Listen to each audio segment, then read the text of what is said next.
우리에게 주시는 하나님 말씀은 시편 139편 13절에서 18절의 말씀입니다.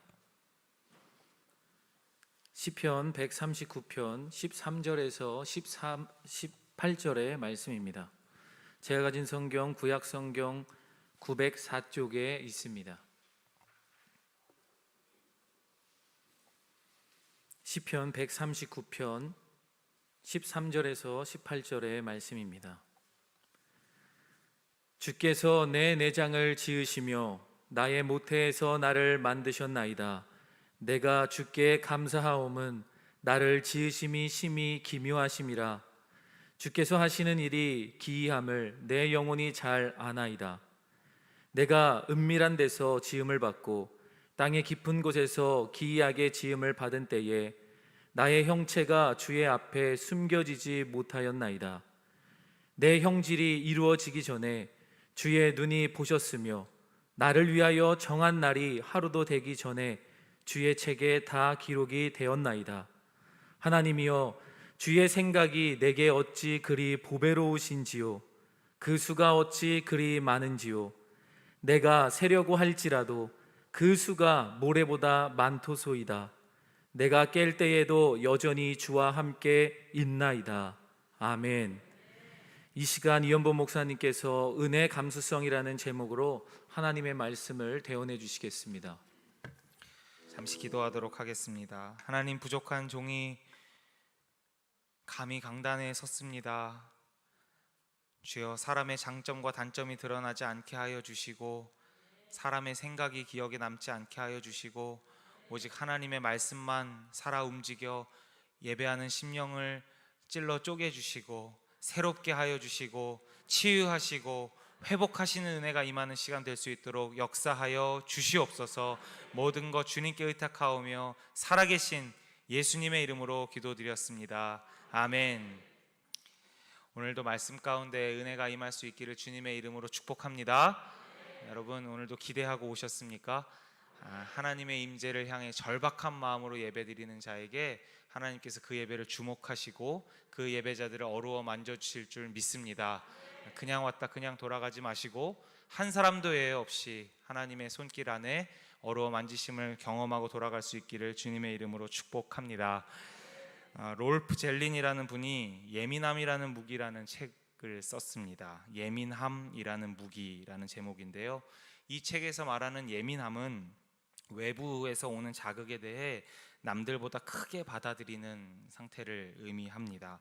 사전적으로 찾아보니까 쉽게 말해서 감수성이라는 말과도 이렇게 일맥상통한다라고 볼 수 있겠는데, 감수성이 풍부하면 아무래도 일상에서 사소한 것도 지나치지 못하고 예민하게 하나씩 의미를 부여하다 보니 그 감수성이 풍부한 사람도 스스로 지칠 때가 많고 주변 사람들도 좀 피곤하게 느껴질 수가 있어서 그런 단점들이 부각되기도 하지만, 이 책에서는 오히려 그러한 예민함, 그러한 감수성이 무기가 될 수 있다, 강점이 될 수 있다라는 내용을 담고 있는 책입니다. 근데 이 책도 그렇지만 우리가 평소에 감수성 하면 감성적이거나 아니면 정서적으로, 예를 들어 노을을 보면 눈물을 흘린다든지 떨어지는 낙엽을 보거나 비가 내릴 때 우수에 잠긴다든지 이런 걸 떠올리기가 쉬운데, 요즘 현대사회에서는 감수성이라는 개념이 생각의 차원, 인지의 차원으로 새롭게 등장하면서 감수성이 예민할수록 또한 강점이 되는 것을 더 우리에게 와닿게 해줍니다. 예를 들어 여러분 이런 말 들어보셨을지 모르겠는데요, 학교폭력 인지 감수성이란 말 들어보셨습니까? 줄여서 학폭 인지 감수성이란 말도 요즘에 생겼다고 합니다.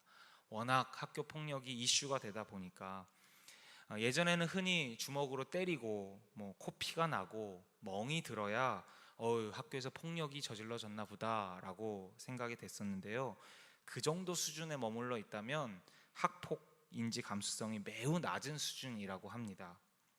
장난이라고 하는 이름 하에 벌어지는 모든 행동들, 상대방이 싫다고 함에도 불구하고 난 장난이었어 라고 하는 그 말과 행동들이 요즘에는 다 학교 폭력이라고 하는 범주 안에 들어가게 됩니다. 심지어 카톡 대화방에서 당사자가 모르게 불쾌한 대화들을 나눴는데 그것이 당사자에게 알려지게 될 경우 그것 또한 학교 폭력에 해당한다고 합니다.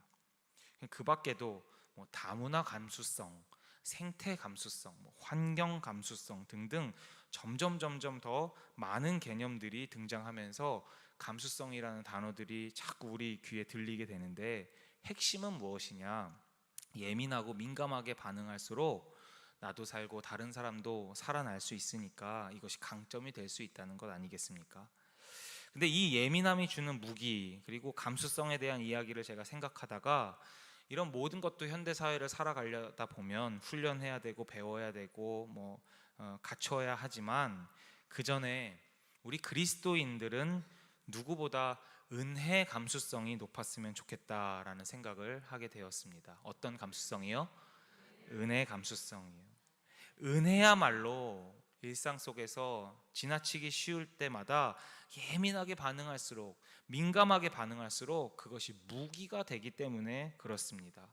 반대로 은혜에 둔감하게 내버려 두고 방치하고 신경을 쓰지 않으면 서서히 메말라서 내 영혼도 말라 죽게 되고, 그러한 나의 목마름 때문에, 메마름 때문에 주변에 있는 다른 사람까지도 죽게 만드는 것이 또한 은혜의 특징이기도 합니다. 예민하고 민감하게 반응하면 나도 살고 남도 살릴 수 있게 되는 게 은혜라는 사실을 오늘 꼭 기억하시고 돌아갈 수 있기를 주님의 이름으로 부탁드립니다. 사랑하는 여러분, 혹시 오늘 이 자리에 오신 분들 중에 아마 문제 없는 분 없으실 것이고 어려움 없는 분 없으실 거라 생각합니다. 다 눈에 보이진 않지만 가슴에 돌 한 덩어리씩을 안고 사는 것처럼 요즘 모두 다 힘겹게 살아가실 텐데, 그런데요, 어떤 문제와 어려움이 있냐보다 사실 그것보다 더 중요한 문제는 그 문제의 환경 속에서 내가 은혜에 반응하는 은혜 감수성이 얼마나 발달해 있는가, 사실 이것이 더 문제라는 사실을 기억했으면 좋겠습니다. 내가 은혜의 감수성을 가지고 이것을 회복할 능력이 있는가, 아니면 은혜의 감수성이 너무 둔감해서 메말라 환경에 파묻혀 버리고 있는가 말입니다. 스스로를 한번 돌아보셨으면 좋겠습니다. 혹시 요즘 내 일상에서, 내 입술에서 불평이 끊이지 않는 분 계십니까? 이러지 말아야지 하면서도 나도 모르게 불평이 쏟아져 나오는 분 계십니까? 혹시 내 입술에서 남을 향한 비방과 험담이 끊이지 않는 분 계십니까? 혹시 내 마음에 용서가 안 되고 원망과 원한이 가득 차 있는 분 계십니까? 혹시 난 불쌍한 존재야, 나 같은 사람이 살아서 뭘 할까 하며 자기 연민에 빠져 우울의 동굴로 계속 들어가고 계신 분 이 자리에 계십니까? 혹시 다른 사람의 아픔에는 공감이 잘 안 되고 오로지 지금 내 발등에 불만 끄기 바빠서 내 문제만 보이고 나만 생각하는 옹졸함으로 하루하루를 보내고 계신 분 계십니까? 혹시 내 눈빛과 표정이 거울을 봤을 때 점점 차가워지고 도끼만 남아있는 그런 인상이 바뀌어가는 분 계십니까? 혹시 냉소적이 되어 모든 걸 포기하고 싶고 주저앉고 싶으신 분들 계십니까? 제가 여러 가지들을 나열했고 여러 가지 문제들을 말한 것 같지만 실은 이것은 다 한 가지 문제, 한 가지 원인에서부터 출발합니다. 상황 때문이 아닙니다. 누구 때문에 그런 게 아닙니다. 내 안에 지금 은혜가 메말랐기 때문에 일어나는 현상들입니다. 아무리 대단한 성공도요, 은혜를 잊은 성공은 축복이 아니라 멸망의 지름길입니다. 아무리 대단한 정의를 세우는 일도 은혜가 메마른 정의는 사탄이 정죄의 화살을 쏘는 것과 다를 바가 없습니다. 아무리 좋아 보이는 평화도 은혜 없이 이루어지는 평화는 허위요 가식일 뿐입니다. 아무리 거룩해 보이는 이 예배의 시간도 은혜가 메마르면 종교 생활일 뿐, 아무런 일상생활을 바꿀 능력이 없는 껍데기일 뿐입니다. 그러나 반대로 우리가 은혜 감수성을 회복할 수만 있다면, 하나님의 은혜가 나에게 임하여 내 심령을 적실 수만 있다면, 메마른 내 마음을 촉촉히 적셔서 새롭게 세상을 바라볼 수 있는 눈을 뜨게 할 수만 있다면, 똑같은 문제의 상황과 똑같이 미운 사람 앞에서도 감사의 고백이 터질 수 있을 줄 믿습니다. 생기가 돋아날 줄 믿습니다. 활력이 샘솟을 줄 믿습니다. 기쁨이 회복될 줄 믿습니다. 절망이 소망으로 바뀔 줄 믿습니다. 긍휼이 회복될 줄 믿습니다. 자존감이 생길 수 있을 줄 믿습니다. 공감의 능력이 생길 줄 믿습니다. 겸손해지고 낮아지는 것이 가능해질 줄 믿습니다. 남을 판단하는 자리에서 내려와 조용히 부족함을 채우는 돕는 손길로 쓰임 받을 줄 믿습니다. 이것이 어디에 달려 있다고요? 상황에 달려 있는 게 아니라, 누구 때문에 달려 있는 게 아니라 내 안에 은혜의 회복이 일어나냐 아니냐에 달려 있다는 사실입니다. 문제는 이걸 다 알면서도, 그렇게 은혜가 우리에게 부어지는 것을 사모하기도 하면서도 왜 우리는 이 좋은 은혜에 일상에서 민감하게 반응하지 못할까요? 왜 그게 그렇게 어려울까요? 은혜 타령할 만큼 어쩌면 현실이 그렇게 낭만적이지 않고 전쟁터와 같기 때문이 아닐까요? 오늘 시편 139편에 보면 우리가 중간 부분만 따로 떼어서 읽었지만 오늘 설교에서는 1절부터 24절 전체의 말씀을 가지고 말씀을 나누기 원합니다. 그런데 1절부터 천천히 읽다 보면 주옥같이 은혜로운 말씀들이 막 이어지는 것을 볼 수 있는데, 읽다 보면 아주 당혹스러운 것을 만나게 됩니다. 여러분 성경책 펼치고 계시죠? 언뜻 눈으로만 한번 쭉 훑어보십시오. 1절부터 18절까지 쭉 내려오는 가운데 주옥 같은 은혜의 말씀들, 막 형광펜으로 밑줄 긋고 싶은 말씀들이 너무 많을 것입니다. 그런데 19절에 이르러서 갑자기 나오는 말씀이 무엇이냐면, 하나님이여 주께서 반드시 악인을 죽이시리이다 라는 험상궂은 말씀이 나옵니다. 제가 말씀 읽다 깜짝 놀랐습니다. 근데 여기뿐만 아니라 또 읽어보니까 악인이 또 나오고요, 원수라는 표현이 나오고요, 22절에 보니까 급기야 나는 그들이 심히 밉다 라는 고백들이 막 터져 나옵니다. 처음에 설교 본문을 정하면서 고민을 많이 했습니다. 이 부분은 좀 슬쩍 빼고 앞에 18절까지 은혜로운 이야기만 좀 다룰까. 근데 묵상하면 묵상할수록, 또 준비하면 준비할수록 아니다, 이 구절이 있기에 이 본문 말씀 시편 139편이 이게 진짜구나라는 생각이 들었습니다. 여러분, 이게 더 현실적이지 않습니까? 여러분, 예배 때 와서 은혜 받았다고 해서 예배당 밖에 있는 원수가 갑자기 없어지던가요? 내가 은혜 받고 내가 지금 충만해졌다고 해서 나를 못 살게 굴던 사람들이 한순간에 없어지던가요? 그렇게 나를 괴롭히고 그렇게 나를 못 살게 굴던 사람이 갑자기 천사가 되어 있던가요? 되게 그렇지 않습니다. 은혜와 원수가 공존해 가며 사는 게 어쩌면 보면 인생인가 싶습니다. 한문 격언에 보니까 원각수, 은각석이라는 말이 있습니다. 우리 앞에 자막 보시고 한번 따라해 주셨으면 좋겠는데요. 원각수, 은각석. 원수는 물에 새기고 은혜는 돌에 새겨라. 성경 말씀은 아니지만 성경의 정신을 담은 한문 격언이 아닌가 생각이 듭니다. 대부분은 우리가 어떻게 하죠? 반대로 합니다. 은혜는 물에 새겨서 언제 그랬냐는 듯이 흘려버리고, 원수는 돌에 새겨서 내가 죽을 때까지 안 잊는다 하고 원한을 가지고 내가 저 사람 어떻게 망하는 걸 볼 때까지 내가 안 죽어야지, 그렇게 사는 것이 어쩌면 우리의 일상 다반사가 아닌가 모르겠습니다. 그런데 시편 139편의 시인은 책상에서 낭만적으로 지금 은혜 타령하는 게 아니라, 원수가 진을 치고 있고 너무 미운 사람이 눈앞에 버젓이 있는데도 불구하고 그 문제에 힘겨운 상황 앞에서 원각수, 은각석 하고 있는 거구나, 그걸 깨닫게 되었습니다.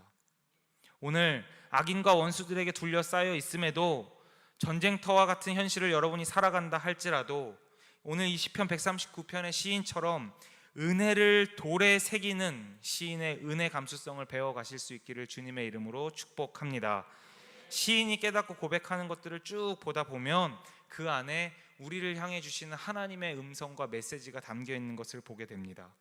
여러분, 예배당 밖에 나가셔서 금방 은혜 감수성이 무뎌지고 메마르고 둔감하게 되는 상황을 맞이할 때마다 오늘 들려주시는 이 하나님의 음성을 물에 새기지 마시고 돌에 새겨서 꼭 기억하시고 은혜의 감수성을 회복하여 승리하는 인생 되실 수 있기를 주님의 이름으로 축복합니다.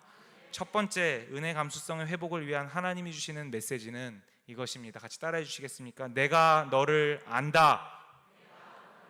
한 번 더요. 내가 너를 안다. 1절부터 4절까지 우리 빠르게 한번 좀 읽어보겠습니다. 시작. 여호와여, 주께서 나를 살펴보셨으므로 나를 아시나이다.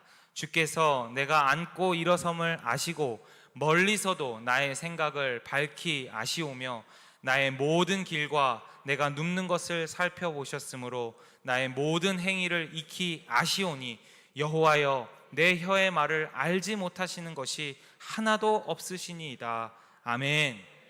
계속 반복해서 나오는 말이 무엇이죠? 아시나이다.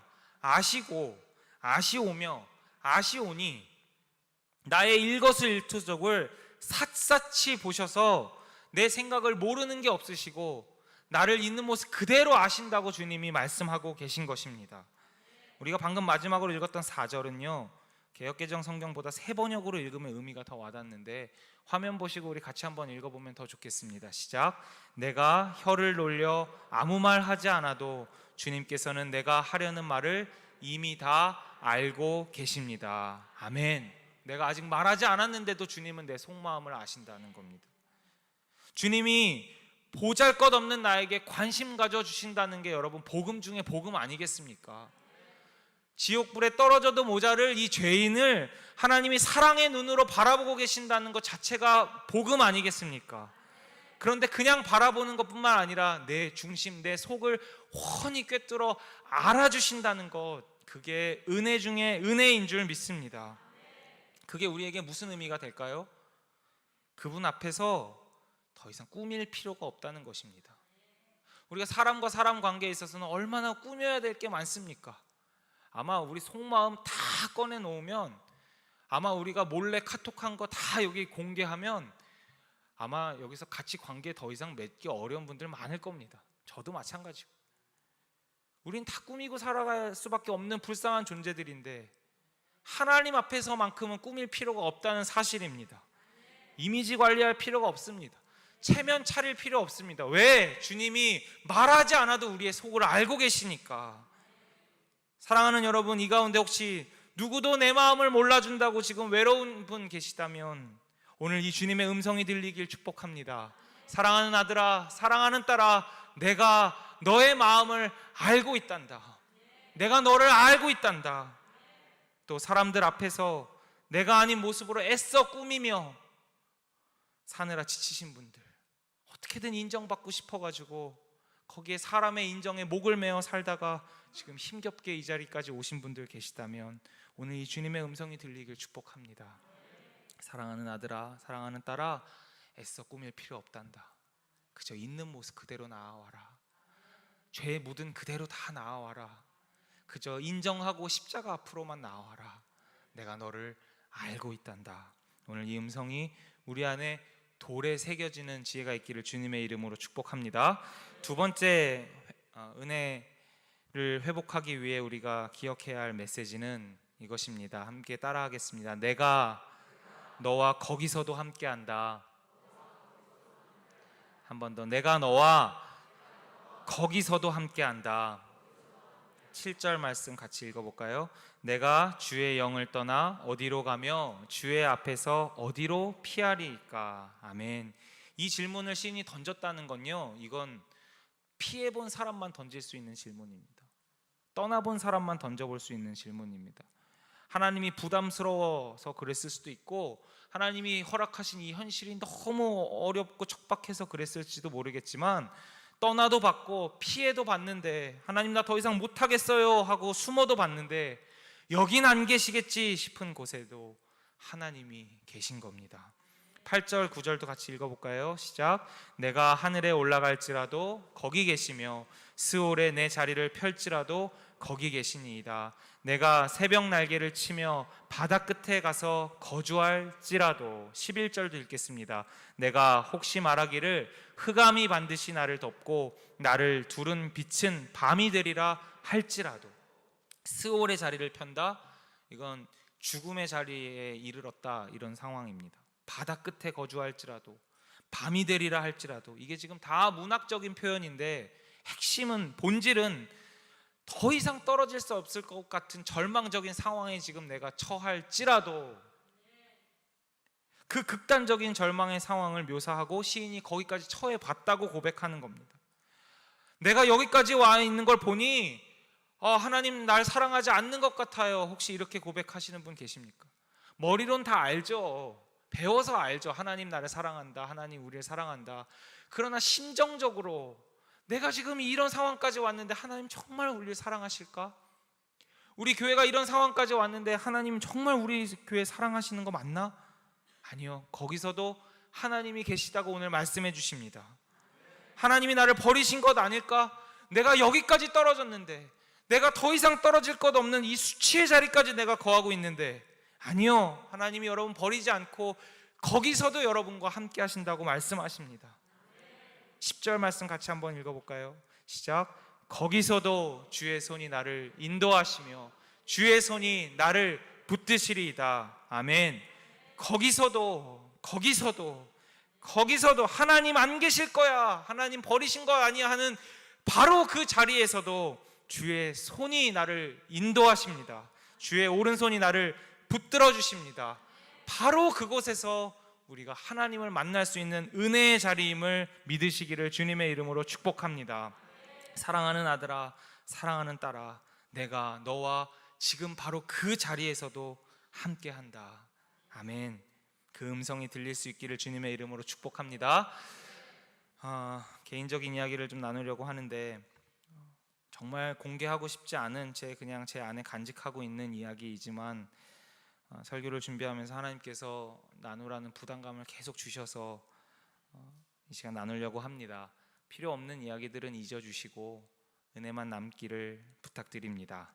저에게 개인적으로 왜 목사가 됐냐고, 또 신학교는 왜 갔냐는 질문을 한다면 저는 거기서도 만나주시는 은혜 때문이라고 말씀드리고 싶습니다.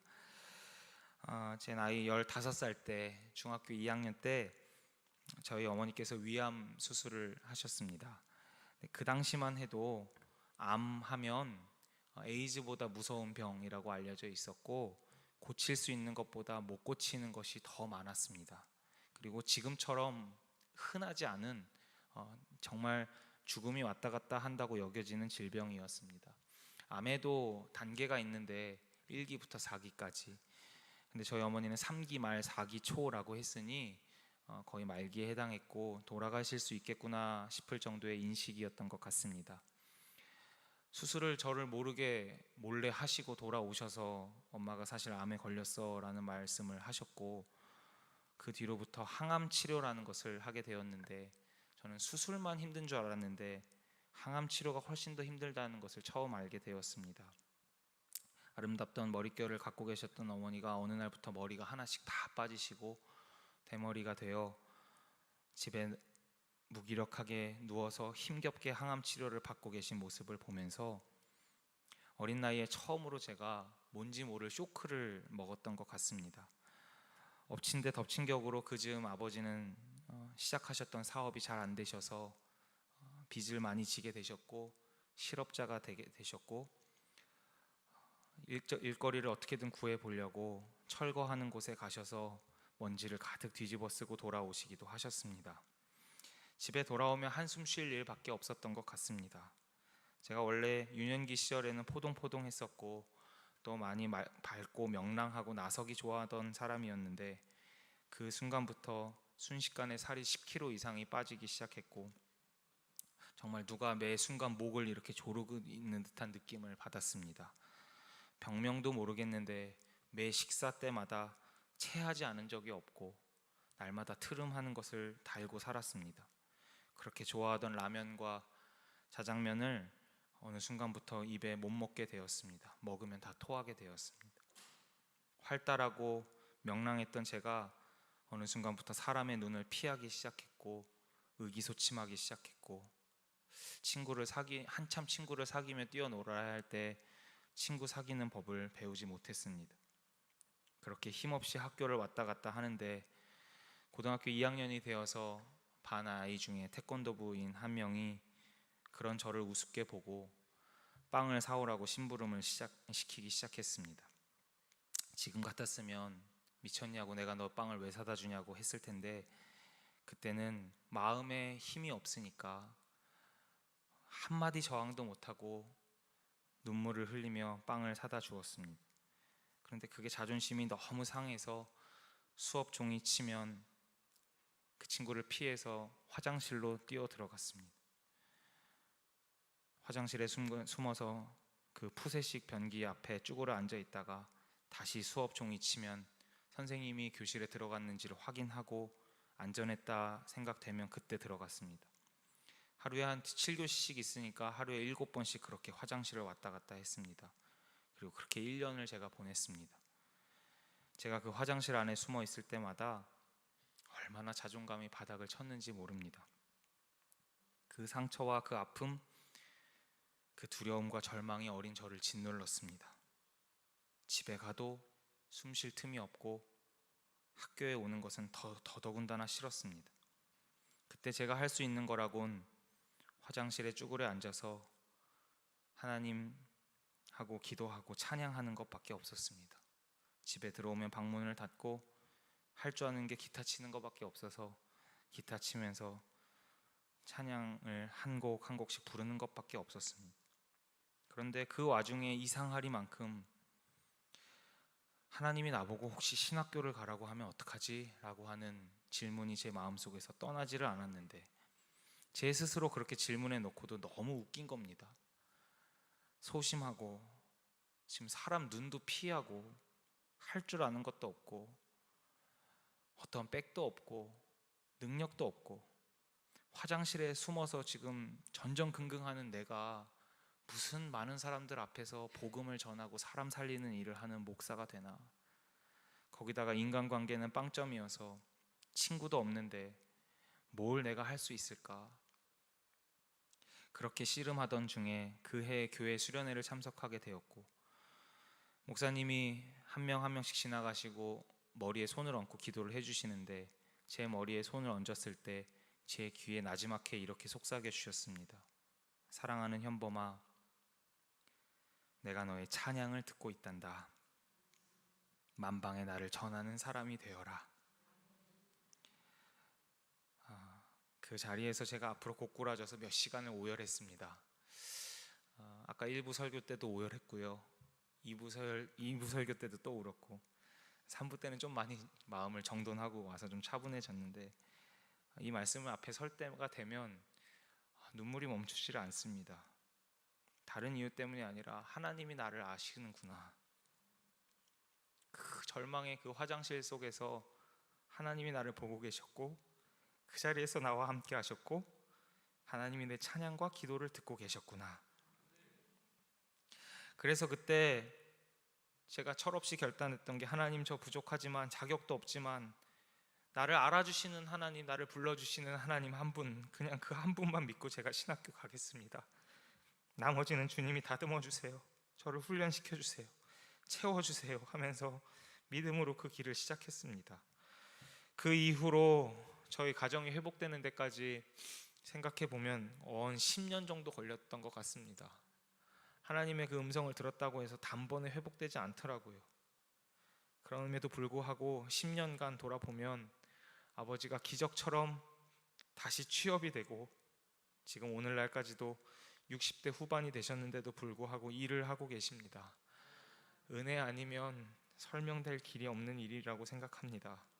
어머니는 다 죽을 줄 알았는데 감사하게 완치 판정을 받고 집에 빚이 그렇게 많았는데도 불구하고 교회 성도님들의 사랑으로 인해 모든 치료비가 충당이 되고 완치가 되어서 지금도 저를 위해 이 시간에도 기도해 주고 계십니다.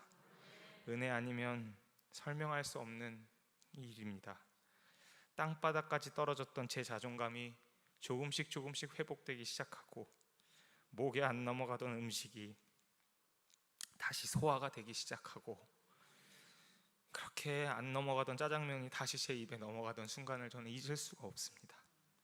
어떻게 사람을 사귀어야 하는지도 모르고 어떻게 말을 해야 되는지도 모르고 어떻게 사람 앞에 서야 할지도 몰랐던 제가 어느덧 이 자리에 서서 설교를 하고 있습니다. 결혼도 하고 딸 아이도 키우고 있습니다.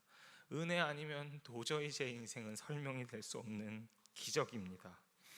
어디서부터 출발했는가 돌아보니 주님이 나를 알고 계시고 주님이 그곳에서도 나를 붙드시고 인도하셨기 때문에 여기까지 올 수 있었다는 것을 감히 고백할 수 있습니다. 사랑하는 여러분, 저의 하나님이 저만의 하나님이 아니라 시편 139편을 기록한 시인의 하나님이 아니라 오늘 우리 모두의 하나님 되시고 우리 모두의 아버지 되심을 믿으시기를 축복합니다. 여러분이 어느 곳에 있든지 어떤 아픔을 갖고 계시든지 어떤 문제와 씨름하고 계시든지 주님이 여러분을 아신다고 말씀하십니다. 여러분이 지금 어느 자리에 처해 있든지 주님이 그 자리에서도 오른손으로 여러분을 붙들어 일으켜 주시고 싶어 하신다는 사실을 기억하시기 바랍니다. 마지막 세 번째, 은혜 감수성이 회복되기 위해서 우리가 기억해야 할 메시지는 이것입니다. 함께 따라해 주시면 좋겠습니다. 내 삶은 내게 달렸다. 한 번 더요. 내 삶은 내게 달렸다.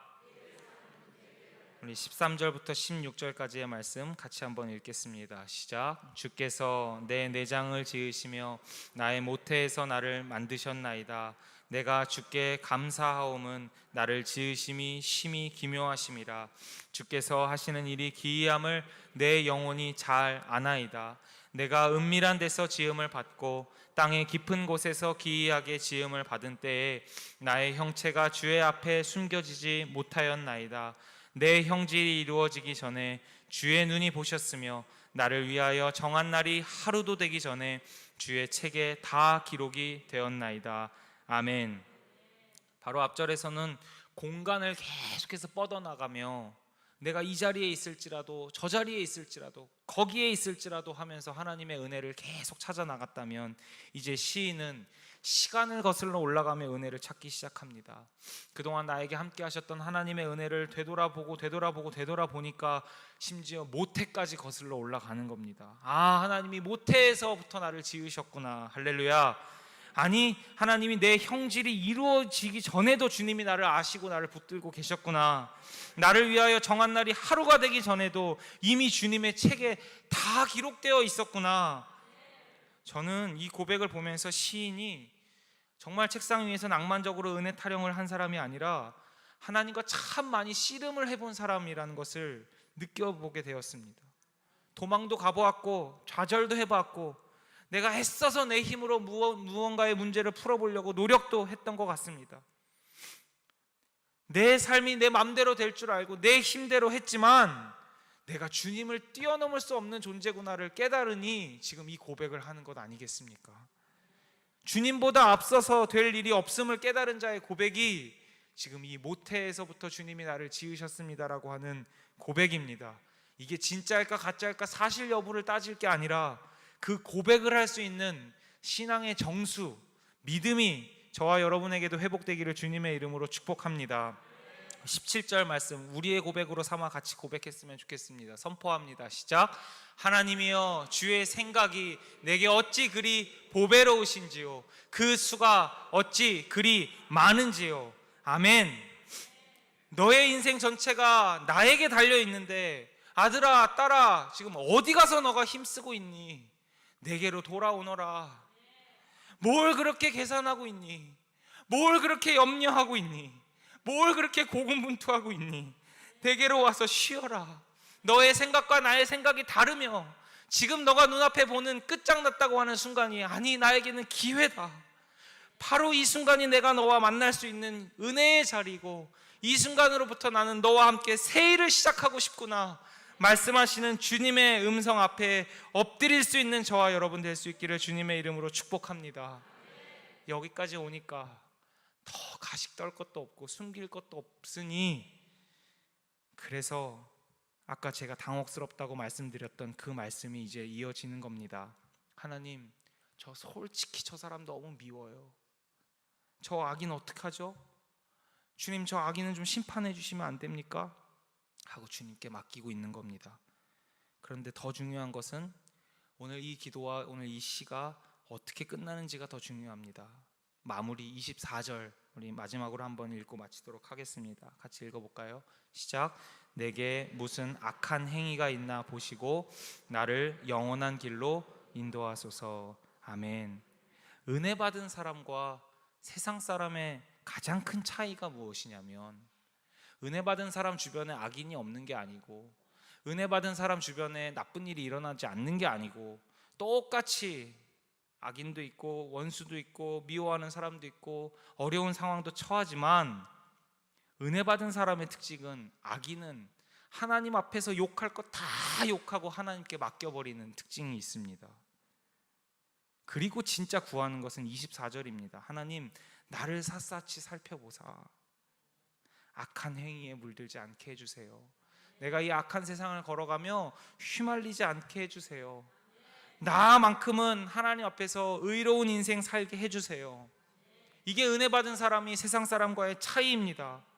내가 얼마나 자격 없는지를 하나님 앞에서 절절히 깨닫고 회개하기 바쁘기 때문에 고개 빳빳이 들고 손가락질 할 힘이 없는 겁니다. 그럴 겨를조차 없는 겁니다. 하나님, 내 인생부터 똑바로 해주세요. 두렵습니다. 그리고 저 악인 때문에 내가 너무 마음이 아프고 억장이 무너지지만 그건 하나님이 해결해 주세요. 오늘 어버이 주일입니다. 단순히 유교적인 개념에서 효도의 의무를 새기고 돌아가는 시간이 아니라 부모님이 있기에 오늘의 내가 있음을 고백하는 날 아니겠습니까? 은혜를 기억하는 주일이 어버이 주일이어야 합니다. 부모님 중에 여러분에게 상처를 주신 분들도 계실 것이고, 부족한 부모님도 계실 것이고, 또 한없이 인자한 부모님도 계실 것이고, 사람마다 다 다르겠죠. 어떤 분은 부모님만 하면 치를 떨고 상처가 올라오는 분들도 계실지 모르겠습니다. 그럼에도 불구하고 우리가 어버이를 기억하며 어버이 주일을 지키는 이유는 내가 여기까지 오기까지 내 힘으로 온 게 아니라 은혜로 왔음을 고백하기 위함입니다. 더 거슬러 어머니의 모태에서 이미 보고 계셨던 하나님의 은혜를 기억하는 시간이 되어야 합니다. 오늘 은혜를 기억하는 주일, 은혜의 감수성을 회복하는 시간으로 삼기를 주님의 이름으로 축복합니다. 예배당 나가시면서 은혜가 채워지는 건 참 어려운데 은혜가 메마르는 건 순식간입니다. 아마 기름 증발하듯이 순식간에 없어질지 모릅니다. 그런데 그때 꼭 기억하시고 입술로 내뱉으시기 바랍니다. 물에 새기지 마시고 돌에 새겨 나가십시오. 내가 너를 안다. 내가 너와 거기서도 함께한다. 너의 삶은 나에게 달렸다. 꾸밀 필요 없습니다. 피할 필요도 없습니다. 하나님과 씨름하던 힘, 전략, 무기 우리 좀 다 내려놓읍시다. 내 삶에, 특별히 우리 교회에, 그리고 우리 사회에, 이 각박한 현대 사회의 현실 속에 모든 수많이 산적히 쌓여있는 문제 속에 은혜가 메마를 때 문제가 생김을 기억하며 주여 은혜를 회복하여 주시옵소서. 우리 이 기도 제목을 떠안고 오늘 예배 하나님 앞으로 끝까지 나아갈 수 있는 저와 여러분 될 수 있기를 주님의 이름으로 축복합니다. 마지막으로 오직 주의 사랑에 매여 함께 찬양하시면서 정성껏 준비한 예물 하나님 앞에 봉헌하고 같이 기도함으로 예배 마무리하겠습니다.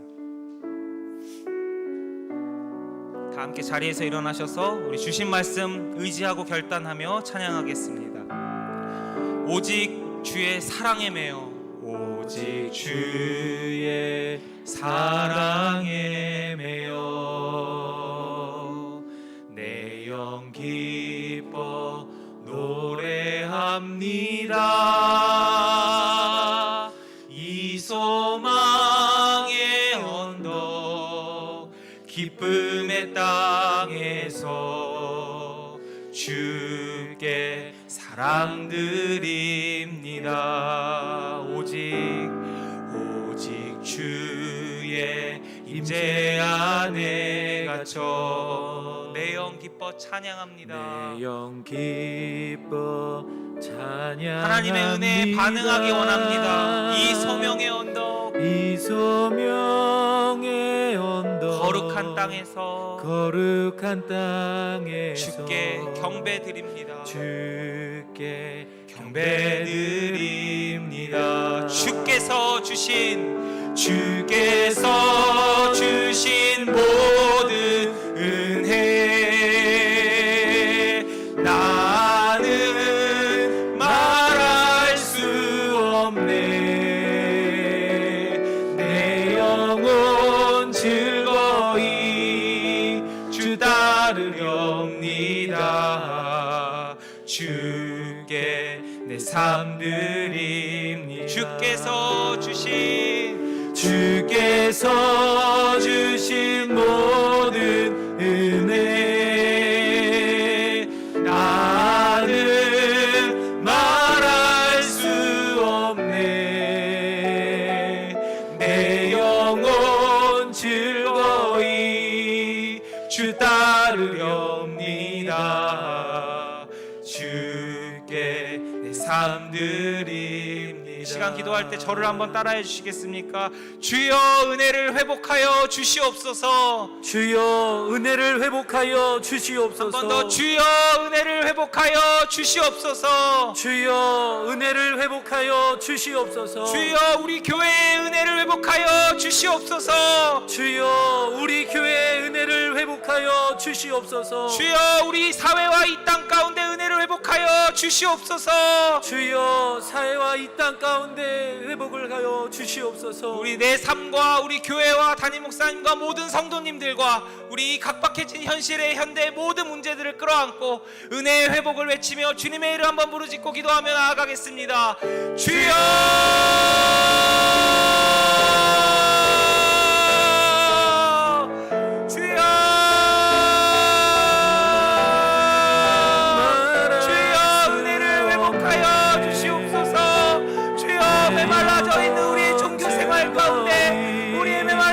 딱딱한 10년 가운데 우리의 완악한 10년 가운데 주의 은혜를 회복하게 하여 주시옵소서.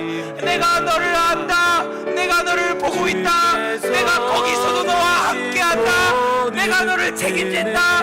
너의 인생은 나에게 달려있다. 모든 무기들을 나를 놓고 이 시간 주님 앞에 나올 수 있는 저희들 되게 하여 주시옵소서. 주여 주옵소서. 주여 모든 10년들을 만져주시고 하나님의 음성이 들려지는 시간, 하나님의 오른손으로 들어지는 것이 경험되는 시간 되게 하여 주시옵소서. 은혜 아니고 설득했어. 우리 은혜의 감성이 회복되길 원합니다. 사랑하는 아버지, 사랑하는 하나님, 우리 교회가 회복되길 원합니다.